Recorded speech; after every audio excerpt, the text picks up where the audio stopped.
Hi hello నమస్తే welcome to very special chit chat. So ఈ Feb 2న మన ముందుకు రాబోతోంది ధీరా మూవీ. సో మూవీ టీమ్ అయితే మనతో పాటు ఉన్నారు. హీరో లక్ష చెదలవాడ, అలాగే డైరెక్టర్ విక్రాంత్ శ్రీనివాస్ గారు ఉన్నారు. హాయ్ అండి. హాయ్ అండి. ఎలా ఉన్నారు? బాగున్నాం. మీ ట్రైలర్ చూస్తే చాలా బాగుంది. Thank you. 6 అడుగుల బుల్లెట్ లాగా ఉన్నారు మీరైతే. Thank you so much. మీరు ఆల్వేస్ 6 అడుగుల బుల్లెట్ అనుకోండి. Thank you. సో అన్నీ ఈ జోనర్లో ఎక్కువగా మీ మూవీస్ చూస్తుంటే మాస్గా ఎక్కువగా కనెక్ట్ అవుతున్నా, అంటే హీరో మీరే విలన్ మీరే అన్నట్టుగా అనిపిస్తుంది కొన్నిసార్లు. అంటే ఆల్మోస్ట్ ఈ సినిమాలో కూడా మీది అలానే ఉంది. అంటే ట్రైలర్ చూస్తుంటేనే మీ క్యారెక్టర్ అర్థమైపోతుంది. అసలు క్యారెక్టరైజేషన్ ఎలా ఉండబోతోంది? మీరు అన్నారుగా హీరో నేనే విలన్ నేనే అని. సో ఇంచుమించు అట్లానే ఉంటుంది. అంటే వీడు ఏంట్రా బాబు, వీడు అసలు డిఫరెంట్గా ఉన్నాడు, తేడాగా ఉన్నాడు అన్నట్టు ఉంటుంది character. Very commercial, very you know వాడు పాయింట్ ఆఫ్ వ్యూలోనే ఆలోచిస్తాడు ఎంతసేపటికి. పక్కన వాళ్ళ ఎమోషన్స్ అవన్నీ ఈ doesn't care at all. So only commercial minded and at the same time you know తర్వాత I mean while the story progresses how it changes what happens అనేది స్టోరీ. సో మీరు చెప్పండి, ఈ సినిమాకి మనకు లక్ష్నే ఎందుకు సెలెక్ట్ చేసుకున్నారంటే ఇప్పటికీ ఆయన అన్ని ఇట్లాంటి ఇంతకుముందు చేసిన సినిమాలు కూడా ఇట్లాంటి క్యారెక్టర్సే చేశారు, మాస్గా కనిపించారు. సో ఆయనను కొంచెం క్లాస్గా చూద్దామని అనుకున్నాం, కాకపోతే మళ్ళీ అదే క్యారెక్టర్ పడింది. సో లక్ష్నే ఎందుకు సెలెక్ట్ చేసుకున్నారు? ఈ క్యారెక్టర్ రాసినప్పుడు నాకు ఫిక్స్ అయిపోయానండి. ఏంటంటే ఇది ఒక వారియర్ స్టైల్ ఆఫ్ క్యారెక్టర్. ఇది దీంట్లో ఏంటంటే అన్ని షేడ్స్ ఉంటాయి, లిటిల్ బిట్ గ్రే షేడ్ కూడా ఉంటుంది. సో దానికి నాకు ఏంటంటే మంచి కట్అవుట్ కావాలి. సో నాకు లక్కీగా లక్ష గారు 6+ ఉంటారు. ఆయన వాయిస్ చాలా బేస్ వాయిస్. సో ఈ క్యారెక్టర్ కూడా ఏంటంటే రగ్గడ్గా ఉంటుంది. బేసిక్గా is a racer and is a ambulance driver మూవీలో కంటెంట్లో. సో ఈ క్యారెక్టర్కి చాలా ఫోర్స్ కావాలి. సో నాకు ఫస్ట్ ఆయన నేను ఇంతకుముందు ప్రీవియస్ సినిమా గ్యాంగ్స్టర్ గంగరాజ్ కానీ వాళ్ళని చూసినప్పుడు ఫిక్స్ అయిపోయాను. అనుకున్న క్యారెక్టర్కు డెఫినెట్గా సూట్ అవుతారు అని అనిపించింది. 100కు 200% ఆయన ది బెస్టే ఇచ్చారు నాకు. డైలాగ్స్ కూడా చాలా ఇంట్రెస్టింగ్గా ఉన్నాయండి. అసలు డబ్బింగ్ కూడా, ఆ వాయిస్ కూడా చాలా బాగుంది. సో డబ్బింగ్ ఏంటి, ఎవరు చెప్పారు? మీరు చెప్పుకున్నారు మీరు మీ క్యారెక్టర్కి? నా వాయిస్, నా డబ్బింగ్ నాదే. ఎట్లా ఉండబోతుంది మీ క్యారెక్టర్? అంటే అగ్రెసివ్గా ఉంటారా, లేదా అంటే అన్ని ఎమోషన్స్ అనేవి ఉంటాయి మీ క్యారెక్టర్లో, లేకపోతే ఓన్లీ అగ్రెసివ్గానే ఉంటారా? మొత్తం సినిమా మొత్తం ఎలా ఉంటుంది? అంటే సినిమా మొత్తం కొద్దిగా అగ్రెసివ్గానే ఉంటాను.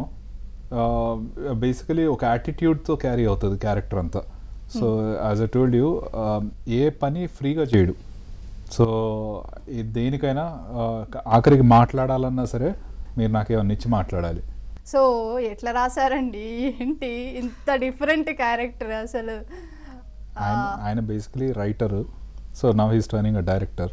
సో అందుకనే మీరు చెప్పిన డైలాగ్స్ ఇంత బాగున్నాయి అంటున్నారు, అండ్ ఈ క్యారెక్టర్ ఇలా డిఫరెంట్గా ఉంది అంటున్నారు. ఆ కమాండ్ అక్కడి నుండే వచ్చింది. అవును. అసలు మీరు చాలా, మీరు అనుకున్న దానికి ఒక 100 కన్నా ఎక్కువనే పెట్టేసి ఉంటాడు. 100%. ఎందుకంటే తన వాయిస్ తోటి మెస్మరైజ్ చేస్తున్నారు డెఫినెట్గా. ఇప్పుడు మామూలుగా మేము డైలాగ్స్ రాసుకున్న తర్వాత, టు బి ఫ్రాంక్లీ రైటర్గా చాలా పెద్ద హీరోస్తో పెద్ద సినిమాలు చేశాను. సో మనం ఫోర్స్గా రాసినప్పుడు చెప్పేటప్పుడు కొంచెం ఉంటుంది. నాకు అసలు ఫస్ట్ టేక్కే అయిపోద్ది అంతా. నేను మళ్ళీ రీటేక్ చెప్పాలన్న టెన్షన్ ఉండేది. చెక్ చేసుకునేది నేను, చాలా ఇంకోటి చేద్దాం అంటే ఇదే హెవీ. చాలా ఈజ్ పర్ఫార్మర్, గుడ్ పర్ఫార్మర్. మీ సినిమాలో మంచి రొమాన్స్ కూడా ఉంది, 2 హీరోయిన్స్ ఉన్నారు, కానీ ఒక్కరిని కూడా తీసుకురాలేదు. ఇది న్యాయమేనా? యాక్చువల్గా ధీరా క్యారెక్టర్ పరిచయం కదా, నెక్స్ట్ సెటప్లో అంటే సెకండ్ ట్రయల్స్లో మేము హీరోయిన్స్తో వస్తాం. అన్ఫార్చునేట్గా మాదంతా చాలా, I was travelling last week వరకు. So everything happened at the last minute. సడన్గా మొత్తం ప్లాన్ చేసి అన్నీ, ఇప్పుడు రేపు ప్రీ రిలీజ్ ఈవెంట్ కానీ ఏదైనా సరే ఎనీథింగ్ మాకు ఏది ప్లాన్ ప్రకారం వెళ్ళట్లేదు అనమాట. We are going with the flow. So మేము చెప్పేసరికి అంత లేట్ అయిపోయింది. So they were also committed to other things and one of them is travelling, one of them is committed to other projects. So అందుకని didn't happen అనమాట. లక్ష్తో work చేయడం మీకు ఎట్లా అనిపించింది? అంటే ఇంతకుముందు మీరు ఆయన తీసిన సినిమాలు చూశారు, అండ్ ఆయనకి క్యారెక్టర్లో వేరియేషన్స్ కూడా ఉన్నాయి. సినిమాలో ఒకలాగా, బయట లక్ష అయితే పాపం అమాయకుడు అని అనలేము. ఎలా ఉంటారు ఏంటి? నాకు రైటర్ నుండి డైరెక్టర్ అవ్వడం అనేది కొంచెం టఫ్ జాబే. ఎందుకంటే మేము పేపర్ మీద చాలా ఊహించుకొని రాస్తాం రైటర్స్గా ఉన్నప్పుడు. ఎందుకంటే తర్వాత ఎగ్జిక్యూట్ చేసే డైరెక్టర్ కాబట్టి హ్యాపీగా ఉండేవాళ్ళం. సో ఇప్పుడు నేను డైరెక్టర్ కాబట్టి దాన్ని యాజ్ టీజ్ ఎగ్జిక్యూట్ చేయాలంటే నాట్ ఏ ఈజీ టాస్క్, ఖచ్చితంగా చేయాలి. సో అది ఆ ట్రాన్స్ఫర్మేషన్ పేపర్ మీద అనుకుంది వెళ్ళడానికి ముందే నేను రిహార్సల్స్ వర్క్షాప్లు ఏమీ లేవు, సీన్ పేపర్ ఇస్తే చాలు, జస్ట్ అట్లా ప్యాషనేటెడ్ అనమాట ఈయన. యాక్టింగ్ మార్నింగ్ సెట్లో లైట్ ఆన్ అయిందంటే ఈవినింగ్ లైట్ ఆన్ వరకు ఫుల్ ఎనర్జీతో ఉంటారు. నాకు ఎక్కడ 1 టేక్ 2nd టేక్ ఇట్లా చేద్దాం ఏమి ఉండదు, ఫుల్ కోఆపరేట్ చేశారు. సో తను కూడా ఇన్పుట్స్ బాగుంటాయి అని, ఇలా చేయొచ్చా, ఇలా చేస్తే ఎలా ఉంటుంది, ఫోర్స్ ఎక్కువ ఉంటుంది అంటే నాకు అసలు ఎక్కేసేది ఇంకా క్యారెక్టర్ అలా. సో అలా కోఆర్డినేటెడ్గా చేసుకుంటూ వెళ్ళిపోయాం. షూటింగ్ అంతా ఎక్కడ జరిగింది? ఆల్మోస్ట్ 80% ఇక్కడే హైదరాబాద్లో చేసాం, 20% వైజాగ్ చేసాం. ఇది ఏంటంటే బేసిక్గా ట్రావెల్ మూవీ.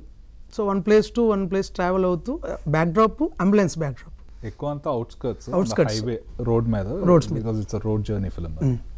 మన కేబుల్ బ్రిడ్జ్ కూడా తీశారు. శ్రీశైలం అదే నేను చూస్తుంటే ఒక రోడ్ అంటే మొత్తం కింద మొత్తం వాటర్ ఉన్నాయి, పైన నుండి అంటే మీరు అన్ని అలాంటి దారుల్లోనే వెళ్తారా? ఒక ఊరు నుండి ఇంకో ఊరు వెళ్ళినప్పుడు అన్ని కనపడతాయి కదా, అన్ని కనిపిస్తాయి, కానీ మీరు మాత్రం అదే చూపించారా ట్రైలర్ లో? అది ఒక మిషన్ మీద హీరో ట్రావెల్ చేస్తూ ఉంటాడు, వెహికల్స్ మారుతూ ఉంటాయి 1 place to 1 place. అందుకే సార్ నేను ఇందాక అన్నట్టు టోటల్ అవుట్స్కట్స్ మీకు సినిమా మ్యాక్సిమం 80% 70% నైట్స్లోనే ఉంటుంది. విజువల్స్ కూడా చూసుంటారు కదా మీ ట్రైలర్స్లో. అవును, డార్క్ గా కనిపిస్తున్నాయి. అంటే చాలా కష్టపడాల్సి వచ్చింది దానికి, అంటే మామూలు రెగ్యులర్ షూట్ కన్నా హెవీగా తీసుకోవాలి వర్క్. సో నాకు చాలా కోఆపరేట్ చేశారు అందరు ఆర్టిస్టులు, ఎస్పెషల్లీ హీరో గారు. కానీ మ్యాసివ్ యాక్షన్ సీక్వెన్స్లు ఉన్నప్పుడు కూడా పాపం చాలా ఇబ్బందులు, చిన్న ఇంజురీసెస్ అయినా నాకు చాలా కోఆపరేట్ చేశారు. ఇంజురీస్ కూడా, దెబ్బలు కూడా తలిగించుకున్నారు మొత్తానికి. అంటే ఒక ఇంజరీ ఇక్కడ నైఫ్ కట్ లాగా సినిమాలో మనకి ఎట్లా ఉంటుందంటే, ఫస్ట్ ఇక్కడ ఫైట్ తర్వాత షూట్ చేస్తున్నాం అంటే ముందే ఇట్లా చేసి ఉంచుతాం అనమాట. సో కంటిన్యూటీ కింద. సో అదేమైందంటే నిజంగా ఫైట్కి వచ్చేసరికి నిజంగానే రైలు నిజంగానే మార్క్ పడిపోయింది. సో అదేంటంటే చిన్న మిస్టేక్, అది ఓవర్లాప్ చేయాలి. బట్ పాపం అవతల ఆర్టిస్ట్ కూడా Samrat is hit man, one of the character. So నైఫ్ను ఫోర్స్ఫుల్గా వేసేటప్పుడు చిన్న ఆర్టిస్టులకు తెలుస్తూ, మామూలుగా వీళ్ళకు చిన్న మిస్టేక్ వల్ల అది ఆటోమేటిక్గా పడిపోయింది. పాపం సినిమాలో ఎలాగా క్రాక్ వచ్చిందో అలా వచ్చేసింది. సినిమాలో కూడా సొంత కత్తులు బట్ కూరగాయలు కోసేటి లేదు, అది పీకలు కోసేటి, అది డమ్మీ కూడా కాదు. కాకపోతే కేర్ఫుల్గా ఉన్నా కానీ మిస్టేక్ జరిగింది అది. బట్ విత్ ఇన్ 5 minutes మళ్ళీ అయినా షార్ట్కి రెడీ అన్నారు. ఎందుకంటే ఒక సినిమా తీయాలంటే చాలా కష్టం, వాళ్ళే కదా అందరినీ హ్యాండిల్ చేయాలి. సో అండ్ టెక్నీషియన్స్ విషయానికి వస్తే, కెమెరా ముందు ఇలా సాఫ్ట్, కెమెరా బయట తీరా, నేను కెమెరా ముందు తీరా, కెమెరా బయట సాఫ్ట్, ఇలా ఒక స్టిక్ పట్టుకొని రెడీగా ఉంటారు. డాన్స్ ఏమన్నా అయింది అసలు ఇరగదీసి పెడతారు, మామూలుగా అసలు ఒక రేంజ్ లో వేస్తాడు, స్టేజ్ బద్దలైపోవాల్సింది ఆ రేంజ్ లో వేస్తాడు. అంటే బేసిక్ గా మనం తీసిన సినిమా ఆ డాన్స్ పర్ఫార్మెన్స్ ఆ టైప్ కాదు కదా, స్టోరీ బేస్డ్. సో కాబట్టి ఒక ఫస్ట్ హాఫ్లో లవ్ ఎంటర్టైన్మెంట్ ఉంటుంది. సాంగ్ కూడా బ్యూటిఫుల్ సాంగ్, చాలా హిట్ అయింది. మా మ్యూజిక్ డైరెక్టర్ సాయి కార్తిక్, మీకు ఐడియా ఉంటుంది, చాలా ఫేమస్, రాజా ది గ్రేట్ కానీ, సుప్రీం కానీ, చాలా ఆల్మోస్ట్ 100 మూవీస్ చేశాడు. మామూలు కూడా సాంగ్తో పాటు RR ఇరగొట్టాడు, మామూలుగా ఉండదు. మీరు చూసారు కదా ట్రైలర్లో కూడా మనకి బ్యాక్గ్రౌండ్ స్కోర్ అది చాలా, అంటే అదొక ప్రాణం లాగా అన్నట్టు. ఆయన డైలాగ్స్ ఒక ఎత్తుంటే, అండ్ డైలాగ్స్ కూడా చాలా వరకు రాయడం కూడా మీరే రాసారా? నేనే, story, screen play, dialogues, direction. And నాకు ఒక డైలాగ్ దగ్గర కొంచెం డౌట్ వచ్చింది. ఏంటంటే యుద్ధం చేసేటప్పుడు శ్రీకృష్ణుడేమో రథం తోలితే రాముడు యుద్ధం చేయాల్సింది రాముడు అని ఉంది కదా. సో వాస్తవానికి అయితే అర్జునుడు కదా యుద్ధం చేస్తాడు, శ్రీకృష్ణుడు రథం తోలితే అంటే కొంచెం ఎక్కడ సింక్ మిస్ అయిందా, లేకపోతే అట్లా రాసారా కలిపేసి? Let me explain. అదేంటంటే ఒక మిషన్ మీద ఒక పర్సన్ కావాలి, అతను ఎంత పవర్ఫుల్ ఉండాలంటే రథం నడిపే కృష్ణుడితో పాటు యుద్ధం చేసే రాముడు రావాలి. కానీ వాళ్ళిద్దరు వేరువేరు యుగాల్లో దేవుళ్ళు, ఇద్దరు వేరువేరు యుగాల్లో దేవుళ్ళ కోఆర్డినేషన్ ఒకటిలో ఉండాలంటే ఆడెంత పవర్ఫుల్ అయి ఉండాలి. అలాంటి తోడు అసలు ఎవడైనా ఉంటాడా మన అటాక్ నుండి ఒక పర్సన్ని సేవ్ చేయాలంటే ఉంటాడంటే ఒకడు ఉన్నాడని చెప్పి రాసింది ఆ క్యారెక్టర్. అంత ఫోర్స్ ఉంటుంది ఈ క్యారెక్టర్లో, 2 యుగాలకు మిక్స్ చేసింది. అందుకే అక్కడే మీకు కన్ఫ్యూజ్ ఉంటుంది, సినిమాలో మీకు క్లారిటీ వస్తుంది. ఆ డైలాగ్ కూడా ఉంటుంది. మీరు ఇట్లాంటి యాక్షన్ థ్రిల్లర్ క్యారెక్టర్సే చేస్తారా, ఇంకా సాఫ్ట్ బాయ్, లవర్ బాయ్ లాంటి క్యారెక్టర్స్లో కూడా మిమ్మల్ని చూడాలి అని అనుకుంటున్నాము. సో ఏంటి, ఎట్లాంటి పాత్రలు పోషించాలని ఉంది? నాకు లైక్ ఇప్పుడు నేను చేసిన వలయం చూస్తే ఇట్స్ లిటిల్ కొద్దిగా ఒక విక్టిమ్ క్యారెక్టరే ఉంటుంది. అది సాఫ్ట్గా కొద్దిగా థ్రిల్లింగ్, ఒక స్ట్రగ్లింగ్ హస్బెండ్ క్యారెక్టర్. అది గ్యాంగ్స్టర్ గంగరాజు చూస్తే అదంతా కొద్దిగా టైటిల్ ఒక టైప్లో ఉంటుంది, బట్ నా క్యారెక్టరైజేషన్ కామిక్గా ఉంటుంది. అదంతా కామెడీ ఎంటర్టైన్మెంట్ ఆస్పెక్ట్లో. ఇది ప్రాపర్ పవర్ఫుల్గా ఇది ఒక బిల్డప్, ఇదంతా క్రాక్ గడ్ క్యారెక్టర్ లాగా ఉంటుంది ఇది. Next I'm open to different things. Maybe ఒక మంచి లవ్ స్టోరీ కానీ అట్లాంటిది ఏదైనా వస్తే, ఒక deep love story like Gitanjali or Sita Ramam ఆ టైప్లో ఏదైనా మంచి డీప్ ఎమోషనల్ లవ్ స్టోరీ వస్తే చేద్దామని. ఈ సినిమాలో మీ లవ్ యాంగిల్ కూడా ఉంది కదా, ఇద్దరిని లవ్ చేస్తారు హీరోయిన్స్, అందులో ఎవరిని ట్రూగా లవ్ చేస్తారు లేదా ఇద్దరిని? అదే basically that is the screen play. And ఒకసారి చూడాలి, అది డిఫరెంట్. రెగ్యులర్గా ఫార్మాట్ కాకుండా, ఏదో ఇద్దరు హీరోయిన్స్ ఉన్నారు ఆ రెగ్యులర్ ఫార్మాట్ కాకుండా, this is a different format. So you have to see. అది ఫస్ట్ హాఫ్లో నాకు మెయిన్ ఈ స్క్రిప్ట్ ఓకే చేయడానికి కారణం ఏంటంటే ద వే ద ట్రీట్మెంట్, ఆ ఫ్లాష్ బ్యాక్ కూడా ఒక థ్రిల్లర్, యాక్షన్ థ్రిల్లర్లో ఒక లవ్ స్టోరీ అది పెట్టడం అంత ఈజీ కాదు. పెట్టినా it has to be very convincing. So ఇది ఎంటర్టైన్మెంట్ ఆస్పెక్ట్లో ఒక డిఫరెంట్ స్క్రీన్ ప్లే, డిఫరెంట్గా ట్రీట్మెంట్ ఉంటుంది దీనికి. సో అది చూస్తే అర్థమవుతుంది. సో ఈ సినిమాలో ఏమేమి ఉంటాయి? కామెడీ ఉంటుందా? యాక్షన్ ఉంది, ఎలాగో చూసాము, ఫైట్స్ ఉన్నాయి. సో కామెడీ ఉంటుందా? కామెడీ ఉంది. సినిమా మొత్తం there will be good punches. నాతో పాటు మిర్చి కిరణ్ కూడా సినిమా మొత్తం ట్రావెల్ చేస్తాడు. సో ఆయనకి నాకు మధ్యలో మంచి సీన్స్, హిలేరియస్ సీన్స్ ఉన్నాయి. ఒక అంటే ఎక్కడికాడ పంచులు పడుతూ ఉంటాయి కిరణ్కి. అది కాకుండా లవ్ స్టోరీలో కూడా there are couple of comedians. అది Viva Raghav is there and Naveen Neni is there. So అంతా మంచి ఎంటర్టైన్మెంట్గా ఎక్కడికాడ ఉంటాయి. సో ఈ సినిమాలో ఎక్కువగా మీకు నచ్చిన డైలాగ్ ఏదన్నా ఉంటే మా కోసం ఒకసారి చెప్పండి. అంటే అన్ని డైలాగ్స్ అయితే నాకు నచ్చాయి మీ వాయిస్ తోటి, ఎందుకంటే బేస్ వాయిస్ కాబట్టి. సో వినాలని ఉంది. నేను కరెన్సీ నోట్లో అంటేవాడిని, నాకు క్యారెక్టర్ ఉండదు, నాకు క్యారెక్టర్ లేదు. సో అట్లా అంటే కరెన్సీ నోట్కి క్యారెక్టర్ ఉండదు అన్న విధంగా ఆయన డైలాగ్ చెప్పారు. సో ఈ సినిమాలో ఎక్కువగా డబ్బుల గురించి, కరెన్సీ గురించి, డబ్బుల వెనుక పరిగెడుతూ యుద్ధంది కూడా ఏదో డైలాగ్ ఉంటుంది. యుద్ధం మనం చేయడం కాదు, మన కోసం యుద్ధం కాదు. వాడు నేను విలేంది చెప్తాను సార్, హీరో చెప్తాను. నువ్వు దాన్ని కాపాడాలంటే ఒక యుద్ధమే చేయాలరా అంటే, అప్పుడు యుద్ధం నేను చేయడం ఏంట్రా, ఒక యుద్ధమే మిమ్మల్ని వేటాడుతూ వస్తే అనేది. యుద్ధం మనల్ని వెంటాడుతూ వేటాడు, చూస్తారా? మామూలుగా లేవు అసలు డైలాగ్స్ అయితే. Dialogues are very powerful. Elevation చాలా బాగుంది కరెక్ట్గా. అంటే మీరు 100% అయితే ట్రై చేశారు. అండ్ మాకు కూడా తెలుస్తుంది మీ కష్టం, మీ ట్రైలర్లో పెట్టిన ఎఫెక్ట్ అంతా తెలుస్తుంది. దేవుడి దయతో సినిమా తొందరగా రీచ్ అయితే పబ్లిక్లో చాలా బాగుంటుంది కదా. రీచ్ అయిపోతుంది. సెకండ్ మీన్స్ తొందరగా రీచ్ అవుతుంది. నేను అనేది అది కాదు. ఇప్పుడు సెకండ్కి చాలా సినిమాలు రిలీజ్ అవుతున్నాయి. హ్యాపీ ఎండింగ్ ఉంది, బుట్కట్ బాలరాజ్ ఉంది, మీ సినిమా రిలీజ్ అవుతుంది. సో పబ్లిక్లో కూడా అంటే అవి కూడా డిఫరెంట్ జోనల్లో వస్తున్నాయి. ఒకటి కామెడీ ఎంటర్టైనర్గా వస్తుంది, ఇంకో movie love story and comedy అట్లా వస్తుంది. సో మీ స్టోరీ మీది కంప్లీట్ డిఫరెంట్ జోనర్ కదా. సో ఎట్లా ప్రేక్షకులు థియేటర్కి రావాలి అంటే ఏం చెప్తారు? నేను బేసికలీ ఏం లేదు, ఇప్పుడు ఒకే రోజు లగాన్ గదర్ అని 2 ఫిలిమ్స్ ఒకటే రోజు రిలీజ్ అయింది. మొత్తం ఇండియా షేక్ చేసేసినాయి. So end of the day సినిమా బాగుండాలి, జనాలకి నచ్చాలి. నచ్చితే ఒక సినిమానే ఆడాలని లేదు, అన్నీ ఆడాలి, అన్నీ ఆడితేనే బాగుంటుంది. ఐఎమ్ ఎస్పెషలీ సమ్వన్, నేను మామూలుగా మా ఇంట్లో డిస్కషన్ జరిగినప్పుడు, లేకపోతే నా ఫ్రెండ్స్ మధ్యలో డిస్కషన్ జరిగినప్పుడు, సమ్మన్ పిక్ దర్ హీరోస్, వాళ్ళని ఏదో పొగుడుతూ ఉంటారు, దేర్ ఫేవరెట్స్, అది ఇది. పక్కన వాడిని తిడుతున్నప్పుడు కూడా I will keep telling that నీకు ఎవరినైనా నచ్చితే వాళ్ళని ఎంత ఎత్తైనా ఎత్తు, దేర్ ఇస్ నథింగ్ రాంగ్. కాకపోతే పక్కన వాడిని కిందకి లాగి ఎత్తాలి అని. అట్లా mentality I don't have it. At the same time I expect everyone's films to run well, because మేమెంత కష్టపడ్డామో, మాకెలా ఒక టీము ఫ్యామిలీ ఉందో వాళ్ళందరికీ అలానే ఉంటుంది. So I wish all the best to all of the films. అన్ని సినిమాలు బాగుండాలి, జనాలకి నచ్చాలి. మంచి సినిమాని డెఫినెట్గా జనాలు ఆదరిస్తారు. అట్ ద సేమ్ టైం మా సినిమాను బాగుండాలి, అందరి సినిమాలు బాగుండాలి. అండ్ ప్రజెంట్ అయితే ఓటీటీ ప్లాట్ఫామ్స్ కూడా వచ్చాయి కదా. సో డైరెక్టర్స్ కానివ్వండి, ప్రొడ్యూసర్స్ కానివ్వండి, హీరో కానివ్వండి, ప్రతి ఒక్కరు ప్రతి ఇంటికి రీచ్ అవుతారని అయితే నేను అనుకుంటున్నాను, నేను నమ్ముతున్నాను.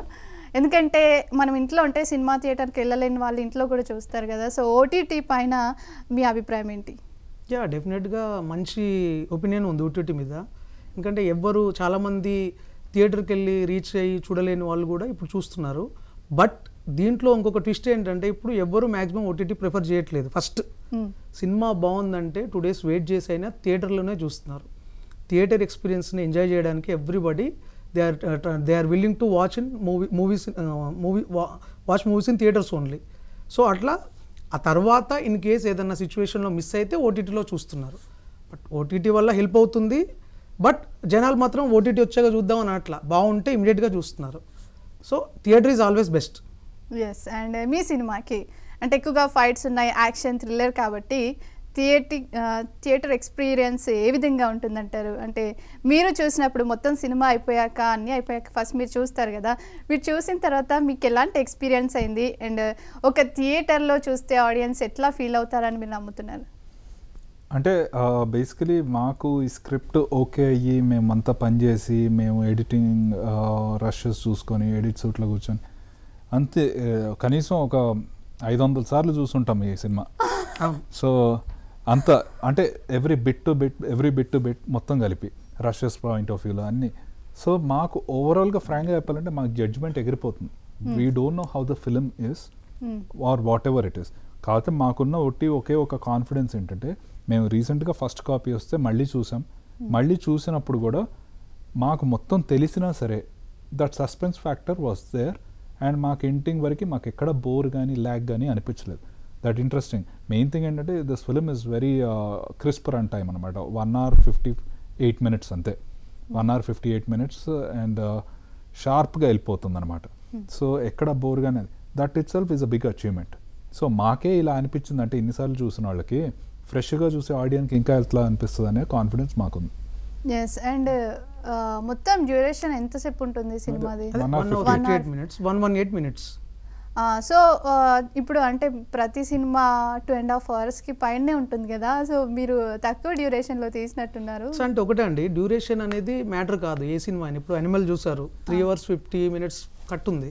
కంటెంట్ స్ట్రాంగ్గా ఉండి బాగుంటే అది దాంట్లో బ్యారిగేట్స్ ఏం లేవు, ఇంతలోనే తీయాలి 2 hours తీయాలి 2.5 అని లేదు. కంటెంట్ ఎంత మనకు సపోర్ట్ చేస్తే అంతలో చూపిస్తే బాగుంటుంది. షార్ప్ రన్ ఎప్పుడు కానీ ప్రిఫర్ చేస్తారు, ఇప్పుడు అంత ఇన్స్టెంట్ కదా. అంటే ఈ genre depends on the genre. And ఇంకోటి ఏంటంటే డిపెండ్స్ ఆన్ ఇప్పుడు ఇదేంటి this is an action thriller. అట్లా థ్రిల్లింగ్గా స్పీడ్గా వెళ్ళిపోతే బాగుంటుంది కానీ దాన్ని కూర్చోబెట్టి నాంచి జనాలకు అంత ఓపిక ఉండదు. బికాస్ ఒక సస్పెన్స్ అంటే people want to know what's happening as early as possible. So దాన్ని ఎక్కువసేపు కూర్చోబెట్టలేము. సో ఒక ప్రయోగమే చేశారంటే ఒకవైపు ఛాలెంజ్ ఉంది, ఇంకోవైపు అంటే టైం డ్యూరేషన్ గురించి అయితే మీరే ఏమనుకోవట్లేదు. సో నేను చెప్పడం ఏంటో. సో ఇదైతే ఒక కొత్త ప్రయోగం అని చెప్పొచ్చు. ఎందుకంటే మీరు పెద్ద ఎత్తున సినిమా తీసి అండ్ 1 hour పైగా ఉంది సినిమా అని చెప్తున్నారు. సో ఏంటి అంటే తొందరగా ఆడియన్ థియేటర్కి వచ్చి హ్యాపీగా ఒక సినిమా చూసి రిఫ్రెష్ అయ్యి వెళ్ళేలా ఉంటుందా, లేకపోతే వెళ్ళిన తర్వాత కూడా సినిమా గురించి ఆలోచించేలా ఉంటుందా? డెఫినెట్గా హాంట్ అయితే చేస్తుంది. ఎందుకంటే ఇది యాక్షన్ థ్రిల్లర్లో ఎప్పుడు కానీ బ్లెండ్ చేయలేము కొన్ని ఎమోషన్స్ని. యాక్షన్ థ్రిల్లర్లో మేము బ్లెండ్ చేసిన ఎమోషన్ అనేది మీకు ఇప్పుడు నేను రివీల్ చేయలేను. ఆ ఎమోషనే కోర్ పాయింట్. ఆ యూనిక్నెస్సే మమ్మల్ని ఇంత కాన్ఫిడెంట్గా మాట్లాడేలా చేస్తుంది. సో అందుకే 2 hours రన్ కట్ అయినా కానీ వీఆర్ వెరీ సాటిస్ఫైడ్. ఎస్. చాలామంది ఏంటంటే కొంచెం ఇంకా పెంచితే బాగుంటుంది అని అనుకుంటారు కదా. యాజ్ ఎ డైరెక్టర్గా చాలామంది కొంచెం పెంచుదాం చూద్దాం ఇంకా బాగుంటుంది ఇట్లాంటి మధ్యలో కూడా యాడ్ చేస్తారు కదా, లేదా ఎవరైనా సజెషన్స్ ఇవ్వడం అట్లాంటివి చేస్తూ ఉంటారు కదా. మీకు అలా ఎవరు చెప్పలేదా? మీరు సరే ఇక్కడి వరకే బాగుంది అని అందరూ కలిసి ఇక్కడి వరకు అయితే బాగుంది ఇలానే ఉండని అని అనుకున్నారా? బేసిక్గా నాలో ఉన్న డైరెక్టర్ నా రైటర్ని చంపేశాడు ఫస్ట్. చాలా షార్ప్గా రాయాలని ముందే ఫిక్స్ అయిపోయాడు డైరెక్టర్. తర్వాత నేను ఎక్కువ నా స్క్రిప్ట్లో ఇన్పుట్స్ తీసుకుంది లక్ష గారు. ఆయన నాట్ ఓన్లీ హీరో, నా స్క్రిప్ట్లో ప్రతి సెకండ్ హీఈస్ మిస్టర్ పర్ఫెక్ట్ అంట. నేను సెకండ్లో ఎక్కడన్నా చిన్నది ఓకే అనుకున్నా, లేదు మళ్ళీ చేద్దాం, ఇది ఇక్కడ ఇది కావాలని చాలా ఇన్పుట్స్ ఉన్నాయి నాకు సినిమాలో. సో అలానే అందుకే స్ట్రాంగ్గా వచ్చిందనే బిలీఫ్తోనే ఉన్నాను. లేటెస్ట్గా లైక్ ఐ సెడ్ ఒక ఫస్ట్ కాపీ చూసిన తర్వాత కూడా మాకు ఎక్కడైతే ఏమనిపించిందో చిన్న చిన్న కరెక్షన్స్ ఇంకో 1 minute కట్ చేద్దాం అనిపించేసి అట్లా క్రిస్ప్ చేయడం జరిగింది. So but other then that no major changes. Everyone who saw the film were happy, they liked it, especially the second half. First half కూడా మంచి entertainment, they love the song you have to hear it. I don't think you have heard it, it's very good. So song చాలా మందికి బాగా ఎక్కింది, and especially that suspense factor was there. So అంటే ఎక్కడికి, where is this journey heading to అనేది ఒక ఆడియన్ని కూర్చోబెట్టగలిగింది. Finally ఆడియన్స్కి ఏం చెప్తారు మీ థియేటర్కి వచ్చేసి మీ మూవీ చూడాలంటే? ఎందుకంటే చాలామంది చిన్నపిల్లలతో కూడా వస్తారు సినిమాలు చూడడానికి. సో పిల్లల నుంచి పెద్దవాళ్ళు ఇష్టపడే విధంగా ఉంటుందా ఈ సినిమాలు? ఎందుకంటే యాక్షన్ పార్ట్ చాలా ఎక్కువగా ఉంది కదా. సో ఏం చెప్తారు ఫైనల్గా? బేసిక్గా యూబై మా సర్టిఫికేట్ సినిమా, సో పిల్లలు కూడా చూడొచ్చు. అందులో పిల్లలు చూడకుండా చాలా దారుణంగా అట్లాంటివి ఏముండవు. యాక్షన్ ఎందుకు జరుగుతుంది అనేది డెఫినెట్గా హెల్తీనే ఉంటుంది. సో హ్యాపీగా ఫ్యామిలీతో పాటు చూసి ఎంటర్టైన్ అయ్యే సినిమా అనేది. కాకపోతే కొత్త ఎలిమెంట్, చాలా ఫ్రెష్ కంటెంట్. ఇంతకుముందు ఇక్కడ వచ్చింది అక్కడ వచ్చింది అనట్లేదు. ఇదైతే కాన్ఫిడెంట్గా చెప్పగలుగుతాను, ఎందుకంటే ఆ కాన్ఫిడెంట్తోనే ఆ గట్ ఫీలింగ్తోనే తీసాం. ఫ్రెష్ కంటెంట్ డెఫినెట్గా మీకు నచ్చుద్ది కాబట్టి థియేటర్లో వాచ్ చేయండి. థియేటర్ ఎక్స్పీరియన్స్, ఎందుకంటే ఇందులో విజువల్స్ కానీ, మ్యూజిక్ కానీ, ఫైట్ సీక్వెన్సెస్ కానీ, డైలాగ్స్ కానీ, సీన్స్ కానీ అన్నీ ఫ్రెష్గా ఉంటాయి. సో దానికోసం ఒకసారి చూడండి, థియేటర్లోనే బాగుంటుందని అప్పీల్ చేస్తున్నా జనాలకు. Feb 2 ఖచ్చితంగా థియేటర్స్లోనే చూడండి. So basically there is nothing like bloodshed లాంటిది, అది యాక్షన్ ఫిల్మే కానీ nothing over the top. So everything మంచి స్టంట్స్ ఉన్నాయి, అన్నీ ఉన్నాయి. బట్ అందరూ like he said UA certificate వచ్చింది. సో కంప్లీట్ ఫ్యామిలీ హ్యాపీగా చూసి ఎంజాయ్ చేయగలిగే సినిమా. There is nothing too violent or anything which the kids cannot see. అంత కంఫర్టబుల్గా ఫ్యామిలీ కూర్చొని చూడొచ్చు. So and one more thing, censor officers కూడా చెప్పారు 0 కట్ మా సినిమా. 0 కట్ మేము కట్ చేసిన రన్ కట్లో సెన్సార్ ఆఫీసర్స్ రీసెంట్ టైంలో 0 కట్ వచ్చింది మా సినిమాకి మాత్రమే. ఇది చాలా హ్యాపీగా చెప్పుకోవాలి. They also give a good positive response. So చిన్న పిల్లల నుంచి పెద్దవాళ్ళ వరకు అయితే ప్రతి ఒక్కరు వెళ్ళి హ్యాపీగా ఫ్యామిలీతో చూసే మూవీ ఇది అనేసి చెప్తున్నారు. సో ఈ Feb 2 తప్పకుండా మరవకుండా ధీరా మూవీకి అయితే వెళ్ళి మీ ఫ్యామిలీతో ఎంజాయ్ చేయండి. థ్యాంక్ యూ అండి, మీకు all the best. Me cinema మంచి హిట్ అవ్వాలి, సక్సెస్ అవ్వాలి, ఇంకా మరిన్ని సినిమాలు తీస్తూ ఇట్లా మా ప్రేక్షకులను అయితే అలరించాలి. సో మీరు మా స్టూడియోకి వచ్చేసి సినిమా గురించి చాలా విషయాలు పంచుకున్నారు. సో చూడండి ప్రేక్షకులారా, తప్పకుండా February 2 అయితే ధీరా మూవీకి వెళ్ళేసి మీ ఫ్యామిలీతో ఎంజాయ్ చేయొచ్చు. సో ఇది ఇవాల్టి special chit chat. Keep watching ABN.